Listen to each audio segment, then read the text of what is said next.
Good morning, this is Rick Moore with Tiny Twig Farm.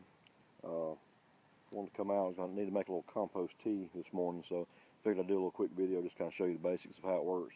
What we've got going on here is got my little compost pile, and going to take a old pantyhose, and we put a little bit of this compost in here. This is actually the compost from the animal waste compost. It comes off our goats and rabbits. But I put a little bit of that in there, and got it going on in here in this little, you can kind of see there in the pantyhose. We just put, a couple good handfuls in there, and I've already put, we've got a worm box, worm bed, so I put a little bit of that compost out there too. So it'd be kind of a combination of standard compost and vermicompost is what we're going to do.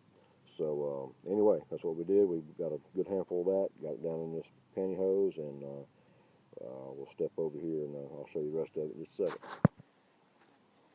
Okay, since I was talking about doing the compost tea here, and I mentioned our worm box, I just kind of want to show you that right quick.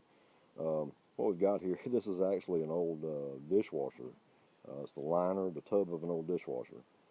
And what I've done is I've cut a couple of holes in the corner, kind of drilled some holes in the corner, and it's got a screen across it that keeps the worms from finding their way out. And what that does is let the moisture and stuff drip out that bottom corner. It goes into a little bucket here. A couple of times recycling that water through there, that moisture through there, and we actually end up with a good vermicompost tea there as well. But basically all it is, though, we just kind of plugged off these corners, and to allow for the worms, not escape and all that. And you kind of see a little bit of the level in here, pretty close to where we started at when we started putting debris and leaves and soil and newspaper, and of course household compost. We put all that in there, and a good couple pounds of worms, kind of a mixed worms we just found around the property. We didn't order any. We put some eggshells in there, and they do a good job of breaking it all down. But anyway, as I mentioned a while ago, we put about a handful of this and rake this back here, and if you rake it back real good and get down in here, you can see you got a good breaking it down really well. These worms are. We got some night crawlers in here, mixed with some red wigglers, and just like I said, just stuff that we found around the worms that we found around the property here. You can see there's some there. They're in there doing their job. I just came out and turned it over just a few minutes ago and got some of that compost out, so they're kind of making a run for it. But there's a couple pounds of worms in there anyway. But anyway, we put that in the stocking here, and then we put a little bit of the other compost in there. And so let's go. It's kind of, we got a plywood lid there that I keep putting down on it. We keep it moisture, keep some moisture in there. But anyway, let's step over here and I'll show you kind of the process of how we put it all together into our bucket. All right, what I kind of got going here, I kind of set everything up a little bit ahead so I can kind of run through it right quick. But what we've got going, we got a little 5-gallon bucket.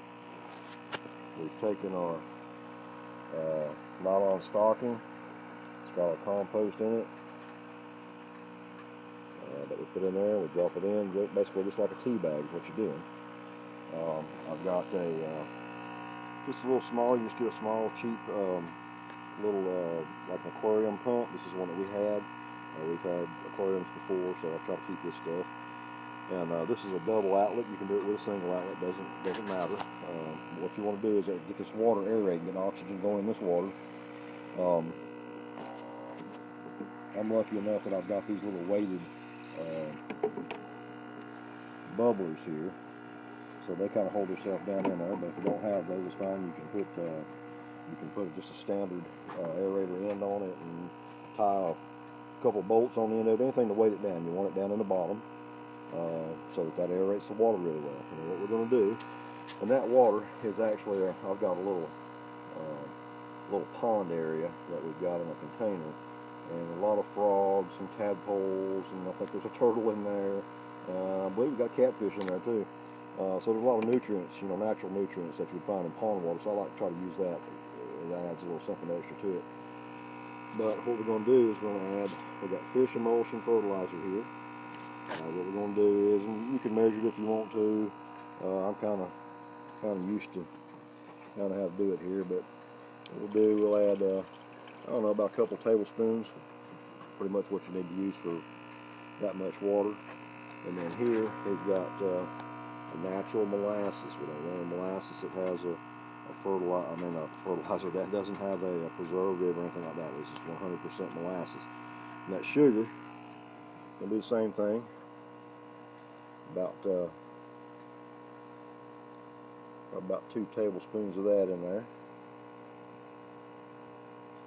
And that sugar will cause the bacteria, it'll make the bacteria react and they'll start growing.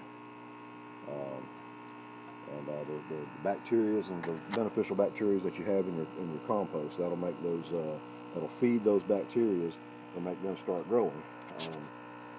So basically that's what you need. About a couple tablespoons of fish emulsion, a couple tablespoons of pure molasses or sugar. And we've got the aerator, and we've got the tea bag thing going on here, and I just kind of got that tied off of this bucket here, kind of helps hold it in there. What will happen is, by tomorrow, we need to give it about 26 to 30 hours, somewhere around in there. I'll come out and catch it tomorrow and add to this clip and show you the reaction that'll go on. What will happen is you'll have a good foaming action going on there, and that means that those bacteria and stuff are releasing their gases, releasing the nutrients into that water, and then we'll take that and put it on our plants. But I'll come back out tomorrow. Tomorrow will be Monday afternoon. It's about 12 o'clock now, I guess. So by tomorrow afternoon when I get back in, it should have a good foaming action going on, and I'll show that to you. So we'll be back tomorrow. Okay, so here we are, 28 and a half hours later. As you can see, we've got good reaction, we've got good foaming going on here. It's bubbling really well.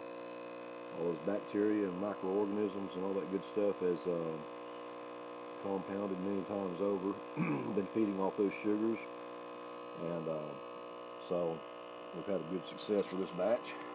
It's nice and warm out, that always helps. But anyway, that's what happens with our compost tea. That's how it kind of works. Again, you're using the fish emulsion, which is it's boosting your nitrogen and adding that nitrogen to your compost tea, which is going to help boost your chlorophyll and all that for your plants. And later on, make healthy stalks and leaves, all that good stuff, help them put out a lot more fruit. And then, of course, you're using your simple sugar, your molasses, 100% molasses. That's what's going to feed your bacteria and beneficial bacteria and microorganisms and what fungus and stuff you may have going on. And that's what you end up with. And what you'll end up doing here is we'll take this and we'll mix it. Basically what you want to do is do 1 part compost tea to 2 parts of water. And you can administer that to the roots, feed your plants by the roots. And then you can also take that and use it as a foliar spray as well.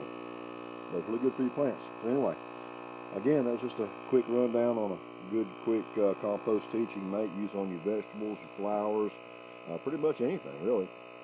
So, this is Rick Moore with Tiny Twig Farm. Be sure to check us out at tinytwigfarm.com, and we'll see you next time.